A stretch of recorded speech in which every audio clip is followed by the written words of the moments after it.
Governor Rick Snyder doesn't have much time to think about his legacy. He's so busy, his day is scheduled in 10-minute increments. We were able to sit down with the governor in his Lansing office for a one-on-one interview. Governor Rick Snyder tonight kicks off a week of special reports on our lawmakers in Lansing. We begin with TV6's Harry Lee and Governor Rick Snyder.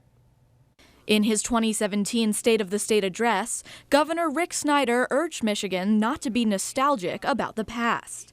He follows his own advice. 6 years into his governorship, he could look back at accomplishments made during his tenure, including reforms for energy, the tax system, and early education.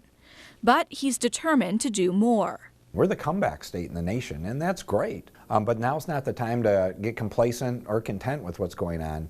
I want to stay on the gas. We've had an expression in my office since I took office. We work in dog years, which means we try to work at a 7-to-1 pace. One of the Snyder administration's major blemishes has been the ongoing Flint water crisis.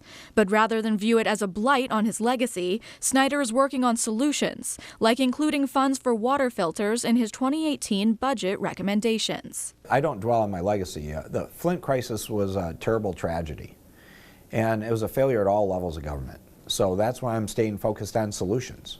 So the way I viewed it, it's not about reputation, it's about what's the problem, what's the solution, and doing the right thing by the citizens of Michigan. That's why I became governor, was to help people. Snyder has considered what he'll do when his term ends. Governor Snyder may become Professor Snyder. I'd like to go teach either at the college level or even the high school level, and have a chance to give back to people on a small scale. Because as governor, I'm trying to help 10 million people. I'd love to get it in a classroom where I can, help a much smaller number, but have a chance to even have more positive impact, I hope.